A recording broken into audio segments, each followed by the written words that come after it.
अपनी जो 10th class है, 12th क्लास है, या स्कूलों के अंदर जो इस समय जो पढ़ाई चल रही है वो ऑनलाइन चल रही है, जिसमें वीडियो के माध्यम से आपके पास अलग अलग सामग्री भिजवाई जा रही है। हम भी अपनी तरफ से अपने स्टूडेंट्स के पास एक एक वीडियो जो उनके लिए बहुत यूज़फुल है, जो उनके सिलेबस से रिलेटेड है, वो बना के भेज रहे हैं। और 12th क्लास का आज बना के भेज रहे हैं वीडियो आपके पास, जिसमें रिपोर्ट राइटिंग लिया है, और ये रिपोर्ट राइटिंग है वो 7 अंक का आता है। ध्यान रहे, आपके 7 अंक के आपके क्या है, रिपोर्ट राइटिंग है इस क्लास में। कौन सी में? 12th क्लास में। तो रिपोर्ट लिखते समय पहले अपन को कुछ चीज़ों के बारे में पता होना चाहिए। रिपोर्ट लिखते समय किन किन बातों का ध्यान रखना चाहिए? पहली बात, फैक्चुअल होनी चाहिए। फैक्चुअल का मतलब तथ्यों पे आधारित होनी चाहिए रिपोर्ट। ये नहीं कि काल्पनिक अपन लिख दें। जैसे सपोज करो कोई एक्सीडेंट पे रिपोर्ट आ गई, आई हुई भी है। एक बार तो एरोप्लेन क्रैश हो गए, कभी ट्रेन एक्सीडेंट, कभी स्कूटर और कार एक्सीडेंट, इस तरह के एक्सीडेंट आए हुए। और रिपोर्ट आपके 2 आती हैं, अथवा में एक आपको अटेम्प्ट करनी होती है, और एक रिपोर्ट 100% पास्ट इंसिडेंट या इवेंट पे आती है, बीती हुई घटना पे आती है, तो वो पास्ट टेंस में जाएगी। और दूसरी बात, रिपोर्ट लिखते समय आपको जो पास्ट टेंस वाली होती है उसमें या तो सिंपल पास्ट और या पास्ट पैसिव, इसका ज़्यादा से ज़्यादा यूज़ करते हैं, क्योंकि इंसिडेंट और इवेंट वाली जो रिपोर्ट है वो पास्ट टेंस में लिखी जाती है। तो तीसरी बात है, जब अपन रिपोर्ट लिखते हैं तो प्रारंभ में name of place and date, name of place and date is mentioned.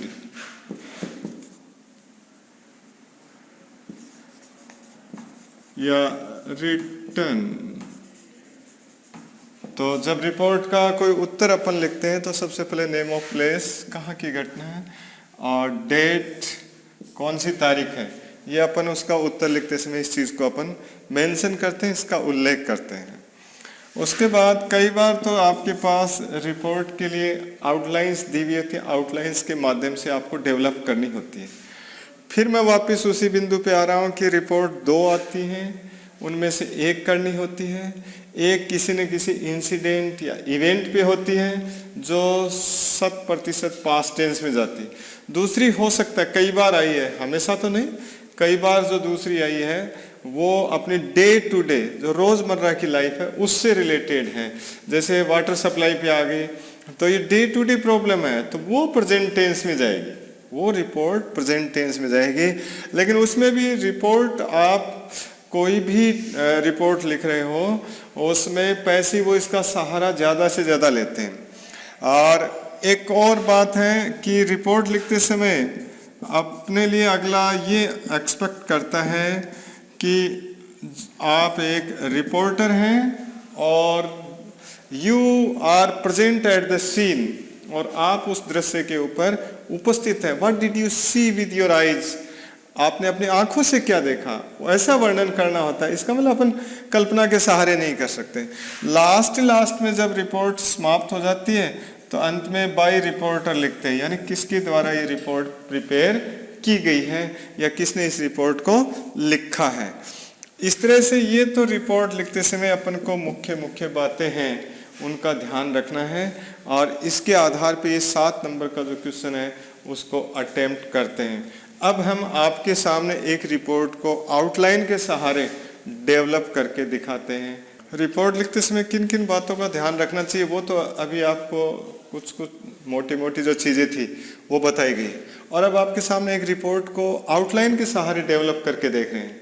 ये रिपोर्ट बैंक रॉबरी के बारे में आई हुई भी इस तरह से।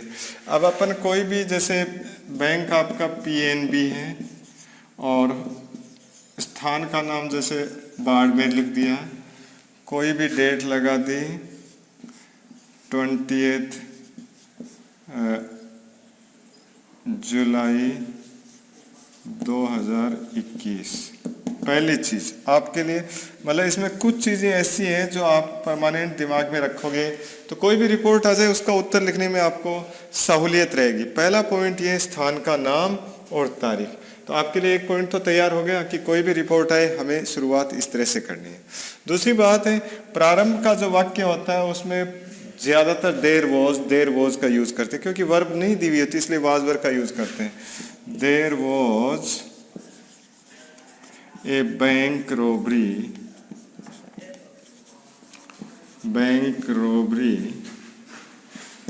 in the PNB, Punjab national bank. अब मान लो इसकी जगह कोई एक्सीडेंट का आ गया तो देर वॉज, या इसकी जगह कोई भूकंप का आ गया देर वॉज एन अर्थक्वेक, या बाढ़ का आ गया, तो ज्यादातर अमूमन देर का यूज करके और वाज वर्ब का यूज करके अपन इसमें निकलते हैं। और जहां पे वर्ब दी हुई है तो उस वर्ब का सहारा लो, वर्ब नहीं दी हुई है तो आप अपनी तरफ से सोचे इसमें वर्ब यूज हो सकती है तब तो यूज करो, नहीं तो वॉज और वर्ब का यूज होता है। 5 रोबर्स यानी 5 डाकू एक कार के अंदर आए। 5 रोबर्स पास्ट में चल रही है और अमूमन मैंने आपको बताया था सिंपल पास्ट यूज होता है। 5 robbers came in A car, masks on their faces, यानी उनके चेहरे पे क्या थे, ये भी पास्ट का हो गया। They had masks on their faces, past में चल रही है। हैड यहाँ पर ध्यान रहे सिंपल पास्ट टेंस में है, हैज की सेकंड फॉर्म है।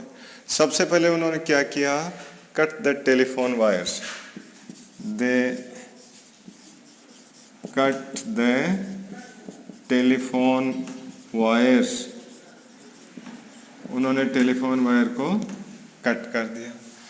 गन डाउन द गार्ड, यानी गार्ड को क्या कर दिया, गोली मार दी। तो दे गन डाउन, या दे शूटेड भी कर सकते हो, द गार्ड, गार्ड को गोली मार के उसे गिरा दिया। फिर वो ऑर्डर्ड एवरीवन का मतलब उन्होंने बैंक के अंदर प्रवेश किया है। दे एंटर्ड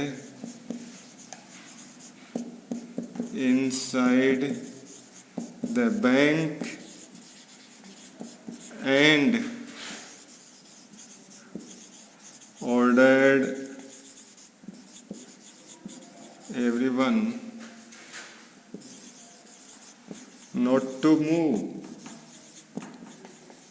हर को आदेश दे दिया कि कोई भी अपने स्थान से हिले नहीं।